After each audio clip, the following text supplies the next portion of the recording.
Saudi തുർക്കിക്ക് പണി കൊടുക്കുകയാണ്. പണി വരുന്ന വഴി ഇന്ത്യ വഴിയാണ്. എങ്ങനെയാണ് ഇന്ത്യയിലൂടെ സൗദി തുർക്കിക്ക് പണി കൊടുക്കുന്നത്? ശരിക്കും പറഞ്ഞാൽ ഇന്ത്യയും പാകിസ്ഥാനുമായി സംഘർഷാവസ്ഥ ഉണ്ടായപ്പോൾ തുർക്കിയാണ് അവർക്ക് ഡ്രോണുകൾ മറ്റ് ആയുധ സഹായങ്ങളൊക്കെ ചെയ്തു കൊടുത്തത്. എന്തിനാണ് അങ്ങനെ ചെയ്യുന്നതെന്ന് ചോദിച്ചാൽ, ഒരു മുസ്ലിം രാഷ്ട്രമായതുകൊണ്ടും പതിറ്റാണ്ടുകളായി പാകിസ്ഥാനും തുർക്കിയും തമ്മിൽ ചില സഹകരണങ്ങൾ ഉള്ളതുകൊണ്ടുമാണ് ഇത് ചെയ്തത്. പക്ഷേ അത് നമുക്ക് വലിയ ദോഷകരമായി മാറി. നമ്മൾ എന്ത് ചെയ്തു? അവരുടെ ആപ്പിൾ ഇറക്കുമതി അങ്ങ് നിരപ്പിച്ചു അല്ലേ. പിന്നീട് ടൂറിസം മതി, നിർത്തിക്കും, അങ്ങോട്ട് ആരും പോകണ്ട അല്ലേ. പിന്നെ സിനിമ ഷൂട്ടിംഗ് വേണ്ട, അങ്ങോട്ട് പോകുന്നില്ല. ഈ വിമാനത്തിന്റെ ഹാൻഡ്ലിംഗ് ജോലികളൊക്കെ ചെയ്യുന്ന തുർക്കി കമ്പനി വേണ്ട. അപ്പോൾ ഒന്നിനു പുറകെ ഒന്നായിട്ട് തുർക്കിക്ക് പണി കൊടുത്തപ്പോൾ പറഞ്ഞു, ഞങ്ങൾക്കിതൊന്നും പ്രശ്നമൊന്നുമല്ല, ഞങ്ങൾ ഇതിനെയൊക്കെ അതിജീവിക്കും, ഞങ്ങളും അസർബൈജാനും കൂടെ ഭയങ്കര സംഭവം എന്നൊക്കെ പറഞ്ഞു.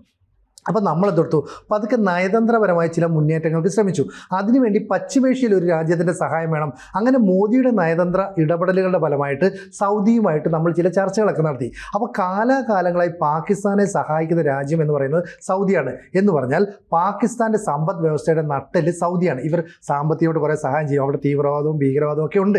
പക്ഷേ ചില കാര്യങ്ങൾ, ചില ഇൻവെസ്റ്റ്മെൻ്റ് ഒക്കെ നടത്തിയിട്ട് സഹായം ചെയ്യും. ഇത് ഇന്നും ഇന്നലെയും തുടങ്ങിയതല്ല, ഏതാണ്ട് 1970-കൾ മുതലുള്ള ബന്ധമാണ്. അന്ന് മുതൽ തന്നെ പാകിസ്ഥാൻ ഇവർ സഹായമൊക്കെ ചെയ്തു കൊടുക്കുന്നുണ്ടല്ലോ.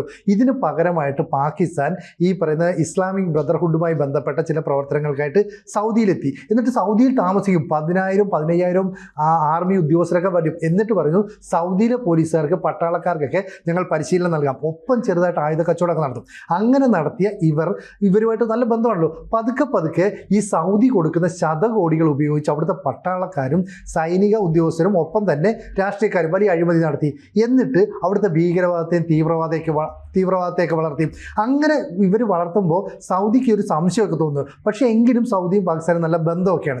ഇതിനിടയിലേക്കാണ് ഈ പാകിസ്ഥാനെ ഒക്കെ ഉൾപ്പെടുത്തിക്കൊണ്ട് തുർക്കി വേറൊരു ഗ്രൂപ്പ് രാഷ്ട്രങ്ങളെ സൃഷ്ടിക്കാൻ ശ്രമിക്കുന്നത്. അതായത് ഗൾഫ് ഇതര രാജ്യങ്ങളെ ഉൾപ്പെടുത്തിക്കൊണ്ട് തുർക്കിക്ക് ലോകത്തെ മുസ്ലിം രാജ്യങ്ങളെ തലപ്പത്തെത്തണം, അതായത് പഴയ ഓട്ടോമൻ സാമ്രാജ്യം തിരിച്ചു കൊണ്ടുവരിക എന്ന ലക്ഷ്യത്തോടു കൂടി ഈ എർദോഗൻ എന്ന് പറയുന്ന ഭരണാധികാരി മലേഷ്യ, ഇന്തോനേഷ്യ, തുർക്കി, അസർബൈജാൻ തുടങ്ങിയ രാജ്യങ്ങളെ ഒന്നിപ്പിച്ച് വെക്കും. 2019 കോലാലംപൂരിൽ ഒരു ഉച്ചകോടി സംഘടിപ്പിച്ചു. ഈ ഉച്ചകോടിയിൽ പാകിസ്ഥാനുണ്ട്, മലേഷ്യയുണ്ട്, ഇന്തോനേഷ്യയുണ്ട്, അതുപോലെ അസർബൈജാനുണ്ട് തുടങ്ങിയ രാജ്യങ്ങളൊക്കെ വന്നപ്പോൾ അന്ന് സൗദി പറഞ്ഞു, പാകിസ്ഥാനെ നിങ്ങൾ അതിൽ പങ്കെടുക്കരുതെന്ന് പറഞ്ഞു. അന്ന് ഇമ്രാൻഖാനാണ് പാക് ഭരണാധികാരി. ഇമ്രാൻഖാൻ ഇക്കാര്യം തൊയ്ബ് എർദോഗനോട് പറഞ്ഞു. അപ്പോൾ എർദോഗൻ പറഞ്ഞു, കണ്ടോ സൗദി വന്നേക്കാണ്, നാണമില്ലാതെ, ഞങ്ങളെ പേടിയാണ്, അവരെ ഭീഷണിപ്പെടുത്തുന്നു, അവരെ അങ്ങനെ ചെയ്യുന്നു ഇങ്ങനെ ചെയ്യുന്നു ഒക്കെ പറഞ്ഞിട്ട് വളരെ അപമാനിക്കുന്ന രീതിയിൽ പെരുമാറി. പക്ഷേ സൗദി ഒന്നും പറഞ്ഞില്ലെന്ന് മാത്രമല്ല, പല കാര്യങ്ങൾക്കും സൗദി നൽകുന്ന മറുപടി എന്ന് പറയുന്നത് നയതന്ത്രപരമായിട്ടാണ്.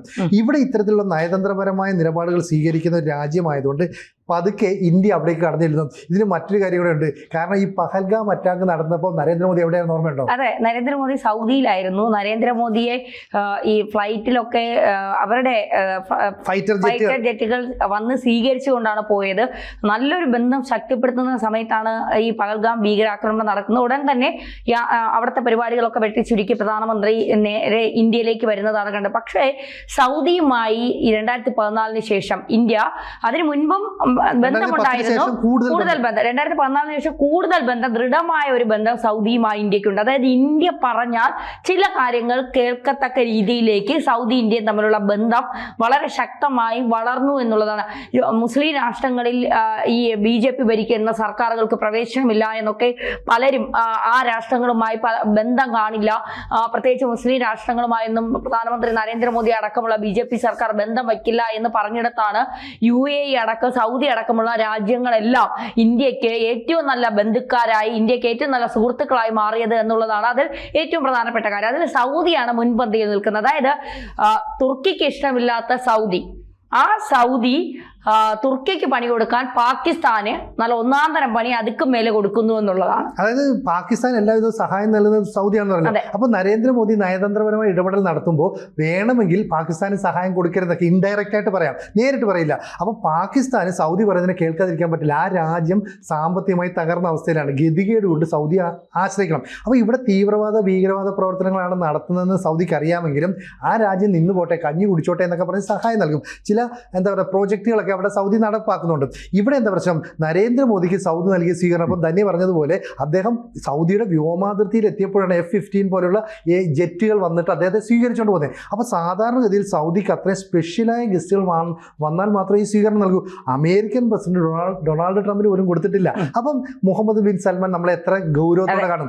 ആ അധികാരി, അതായത് ആ ഭരണാധികാരി ക്ഷണിച്ചിട്ടാണ് മോദി അവിടേക്ക് ചെന്നത്. അവിടെ ചെന്നിട്ട് പറയുന്നത് നമുക്ക് ഈ സമാധാനം, പുരോഗതി, അതുപോലെ തന്നെ സമൃദ്ധി തുടങ്ങിയ കാര്യങ്ങൾ ഒന്നിച്ച് പ്രവർത്തിക്കാം. അപ്പോൾ ഈ കാര്യങ്ങളൊക്കെ ചെയ്യുന്നത് ഇന്ത്യക്കും സൗദിക്കും വേണ്ടിയല്ല, ലോക രാജ്യങ്ങൾക്ക് വേണ്ടി. അപ്പോൾ കാഴ്ചപ്പാട് എത്ര വലുതാണെന്ന് ആലോചിച്ച് നോക്കിയേ. അപ്പോൾ പ്രതിരോധ സുരക്ഷാ രംഗത്ത് ചില സഹകരണങ്ങൾ നമ്മൾ മെച്ചപ്പെടുത്തണം എന്ന് പറഞ്ഞിട്ട് ഇവർ കരാറുകൾ ഒപ്പിടുന്നു.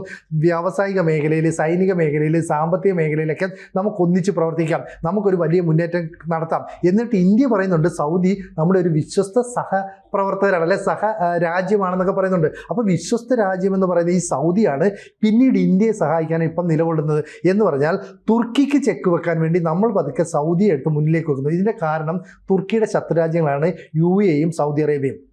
കാലാകാലങ്ങളായി മുസ്ലിം ലോകരാഷ്ട്രങ്ങളുടെ തലപ്പത്തേക്ക് കയറാൻ തുർക്കി വരുമ്പോൾ അല്ലെ ശ്രമിക്കുമ്പോൾ എല്ലാ രാജ്യങ്ങളും അംഗീകരിക്കുന്ന സൗദിയാണ്. കാരണം മക്കയും മദീനയും ഉൾപ്പെടെയുള്ള അവരുടെ ആരാധനാലയങ്ങൾ അവിടെയുള്ളത്. അതുകൊണ്ട് തന്നെ സൗദിക്ക് ഇവരെ ഇഷ്ടമല്ല. ഇതിൻ്റെ ഇടയ്ക്ക് തന്നെ ഖത്തറിനെ കൂട്ടുപിടിച്ച്, പാകിസ്ഥാനെ കൂട്ടുപിടിച്ച് ചില മുന്നേറ്റങ്ങൾ നടത്തുന്നുണ്ട്. എന്തിന് ഇന്തോനേഷ്യയും മലേഷ്യയും ഒക്കെ കൂട്ടുപിടിച്ചുകൊണ്ട് നമുക്കൊന്നിച്ച് ഇന്ന് മറ്റവർക്ക് പണി കൊടുക്കാം. ഇതിൻ്റെ ഭാഗമായിട്ടാണ് പാകിസ്ഥാൻ ഇവർ സഹായം നൽകുന്നത്. പാകിസ്ഥാനിലെ ഭീകരവാദത്തെ, തീവ്രവാദത്തെ വളർത്താൻ വേണ്ടി മാത്രമാണ് തുർക്കി അവരെ സഹായിച്ചത്. അല്ലാതെ പാകിസ്ഥാനിലെ ജനങ്ങൾക്ക് നന്മ ഉണ്ടാകട്ടെ, അവിടുത്തെ രാജ്യം വികസിക്കട്ടെ അങ്ങനെ പറഞ്ഞിട്ടില്ല. ചൈനയും ഇതേ നിലപാട് സ്വീകരിക്കുന്നുണ്ട്. അവിടുത്തെ ധാതുക്കൾ, മിനറൽസ് ഒക്കെ കൊള്ളയടിക്കാൻ വേണ്ടിയിട്ട് അവിടെ വലിയ നിക്ഷേപമൊക്കെ നടത്തുന്നുണ്ട്. അപ്പോൾ ഈ രാജ്യങ്ങളുടെയൊക്കെ ഒരേ നിലപാടാണ്. കാരണം ഇവരുടെ എല്ലാം ചിന്ത എന്താ, പാകിസ്ഥാനെ കൊള്ളയടിക്കാം. ഇപ്പോഴാണ് നമ്മൾ പഴയ കാലത്തേക്ക് തിരിച്ചു വരേണ്ടത്. അതായത് പാകിസ്ഥാനും സൗദിയും തമ്മിൽ 1970കളിൽ തുടങ്ങിയ ബന്ധം 2010 എത്തിയപ്പോഴേക്കും പതുക്കെ അസ്തമിച്ചു. എന്താ കാരണം എന്ന് പറഞ്ഞാൽ ഈ സൗദി അറേബ്യ നൽകുന്ന പണം ഉപയോഗിച്ച് തീവ്രവാദ ക്യാമ്പുകളും ഭീകര ക്യാമ്പുകളും ഒക്കെ പാകിസ്ഥാൻ നടത്തി. അങ്ങനെ അൽ-ഖ്വയ്ദയുടെ പിന്നിൽ അവരാണ്, ഇസ്ലാമിക് സ്റ്റേറ്റ് പിന്നിൽ അവരാണെന്നൊക്കെ വന്നു. ഇതിനിടയിൽ അമേരിക്കയിലെ വേൾഡ് ട്രേഡ് സെൻറ്ററിന് നേരെ ആക്രമണം നടത്തുന്നു. ഇതിന് പിന്നിൽ പാകിസ്ഥാൻ്റെ പങ്ക് മനസ്സിലാക്കുന്നു. അതിന് പിന്നിൽ സൗദി അറേബ്യയുടെ സഹായം മനസ്സിലാക്കുന്നു. അപ്പോൾ അമേരിക്ക സൗദിയെ സംശയദൃഷ്ടിയോടെ നോക്കിക്കണ്ടു. ഇത് സൗദിക്ക് വലിയ പ്രശ്നമാണ്. കാരണം സൗദി ഉൾപ്പെടെയുള്ള അറബ് രാജ്യങ്ങൾക്ക് സൈനിക സഹായം എല്ലാം നൽകുന്നത് അമേരിക്കയാണ്. അതേ അമേരിക്കയ്ക്കെതിരെ ഇവർ തീവ്രവാദ പ്രവർത്തനം നടത്തിയെന്ന് പറഞ്ഞാൽ വലിയ മോശമല്ലേ? ആ ഒരു സാധ്യത മുന്നിൽ കണ്ടുകൊണ്ട് പതുക്കെ സൗദി പാകിസ്ഥാനുമായിട്ടുള്ള നയതന്ത്ര ബന്ധങ്ങളൊക്കെ പതുക്കെ ഒഴിവാക്കുന്നു. വിദേശ ബന്ധങ്ങളിൽ വലിയ മാറ്റങ്ങൾ ഉണ്ടാകുന്നു. ഈ സമയത്ത് ഇന്ത്യ പതുക്കെ അവിടേക്ക് രംഗപ്രവേശം ചെയ്യുന്നു. എന്ന് പറഞ്ഞാൽ അവസരം ഇന്ത്യ മുതലെടുക്കി. അന്ന് ഇന്ത്യ ഭരിക്കുന്ന UPA സർക്കാരാണ്. അന്ന് മൻമോഹൻ സിംഗ് എന്ന് പറയുന്ന പ്രധാനമന്ത്രി UAE സന്ദർശിക്കുന്നു, സൗദി അറേബ്യ സന്ദർശിക്കുന്നു, വലിയ കൂട്ടാകുന്നു. പിന്നീട് 2 വർഷം കഴിഞ്ഞപ്പോൾ അന്നത്തെ പ്രതിരോധ മന്ത്രി AK ആന്റണി അവിടേക്ക് ചെല്ലുന്നു. ഇന്ത്യയിലെ ഒരു പ്രതിരോധ മന്ത്രി ആദ്യമായിട്ട് UAE അല്ലെ സൗദിയൊക്കെ സന്ദർശിക്കുന്നത് ആ സമയത്താണ്. അതോടുകൂടി നമ്മളും ഭീകരവാദത്തിനെതിരെ, അതുപോലെ തന്നെ നുഴഞ്ഞുകയറ്റത്തിനെതിരെ ശക്തമായ നിലപാട് സ്വീകരിക്കുന്നു എന്ന് പറഞ്ഞിരുന്നു. സൗദി പറയുന്നു ഞങ്ങളും നിങ്ങളോടൊപ്പമുണ്ട്. ആദ്യമായിട്ടാണ് സൗദി അങ്ങനെ ഒരു നിലപാടെടുത്തത്. എന്ന് പറഞ്ഞാൽ കശ്മീരിലെ പ്രശ്നത്തിൻ്റെ പേരിൽ പാകിസ്ഥാനൊപ്പം നിന്ന സൗദി ഒറ്റയടിക്ക് നിലപാട് മാറ്റി ഇന്ത്യയുടെ കൂടെ ചേരുന്നു. അങ്ങനെയാണ് 2010-12 കാലത്ത് ഇന്ത്യയും സൗദി അറേബ്യയും തമ്മിൽ വലിയ ബന്ധമുണ്ടാകുന്നത്. പിന്നീട് എന്താ സംഭവിച്ചതെന്ന് പറഞ്ഞാൽ ഇന്ത്യ ഈ തുർക്കിക്കും പാകിസ്ഥാനുമെതിരെ കിഴക്കൻ യൂറോപ്പിലുള്ള സൈപ്രസ് എന്ന് പറയുന്ന രാജ്യവുമായിട്ട്, അതുപോലെ തന്നെ അർമേനിയ എന്ന് പറയുന്ന രാജ്യവുമായിട്ടൊക്കെ കൂട്ടുണ്ടാക്കി പകരം ഒരു ബദൽ സൃഷ്ടിക്കാനായിട്ട് ശ്രമിക്കുന്നു. അപ്പോൾ ഇവിടെ തുർക്കിയും പാകിസ്ഥാനും മലേഷ്യയും ഇന്തോനേഷ്യയും ഒക്കെ ചേർന്ന ഒരു സഖ്യം ഉണ്ടാക്കുമ്പോൾ അപ്പുറത്ത് ഖത്തറിൻ്റെ ഒരു സഹായമുണ്ട്, സാമ്പത്തികം ഉൾപ്പെടെ. ഇപ്പുറത്തേക്ക് മാറുമ്പോഴോ UAEയും സൗദിയും ഉൾപ്പെടെയുള്ള രാജ്യങ്ങൾ, അമേരിക്കയും റഷ്യയും ഉൾപ്പെടെയുള്ള രാജ്യങ്ങൾ ഇവരുമായിട്ടൊക്കെ കൂട്ടിയേർന്ന് നമ്മൾ അവർക്കൊരു ബദൽ സൃഷ്ടിക്കുന്നു. ഒപ്പം ഇന്ത്യ ഈ പശ്ചിമേഷ്യയിലൂടെ യൂറോപ്പുമായിട്ട് ചേർന്ന് യൂറോപ്പിലേക്കുള്ള ഒരു എന്താ പറയുന്ന ഒരു ഇടനാഴി, ഒരു സാമ്പത്തിക ഇടനാഴി അല്ലെങ്കിൽ ഒരു വാണിജ്യ ഇടനാഴിയൊക്കെ സൃഷ്ടിക്കാൻ ശ്രമിക്കുന്നു.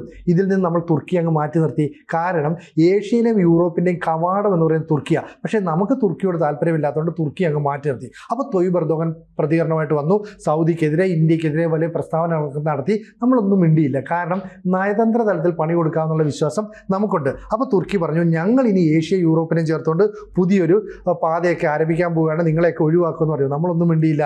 ഇപ്പോൾ സൗദി എടുക്കുന്ന നിലപാട് തുർക്കിയുമായിട്ടുള്ള പാകിസ്ഥാൻ്റെ ബന്ധം അവസാനിപ്പിക്കണം, അല്ലെങ്കിൽ നിങ്ങൾക്ക് സാമ്പത്തിക സഹായം നൽകില്ല. പാകിസ്ഥാൻ അത് കേൾക്കും. നിവർത്തിയേട് കൊണ്ട് സൗദിയെ ഡിപ്പെൻഡ് ചെയ്തേ പറ്റുള്ളൂ. അപ്പൊ അവർ നൽകുന്ന പണത്തിന് വേണ്ടി, അവർ നൽകുന്ന സഹായത്തിന് വേണ്ടി തുർക്കിയെ വലിച്ചെറിയും. അപ്പൊ ഇന്ത്യ നൈസായിട്ട് പണി കൊടുത്തുകൊണ്ടിരുന്നപ്പോൾ തുർക്കിക്ക് ഞങ്ങൾക്ക് പ്രശ്നമൊന്നും അല്ല എന്ന് പറഞ്ഞു. ഇപ്പോൾ നയതന്ത്ര തലത്തിൽ മോദി ഒരു നീക്കം നടത്തിയപ്പോൾ ശരിക്കും തുർക്കി പെട്ടുപോയി എന്ന് പറഞ്ഞു. തീർച്ചയായിട്ടും പാകിസ്ഥാൻ വഴി തുർക്കിക്ക് ഇങ്ങനെ ഒരു പണി, പ്രത്യേകിച്ച് സൗദിയിലൂടെ പാകിസ്ഥാൻ വഴി തുർക്കിക്ക് ഇങ്ങനെ ഒരു പണി കിട്ടുമെന്ന് തുർക്കി പോലും വിചാരിച്ചു. അതാണ് മോദിയുടെ തന്ത്രം.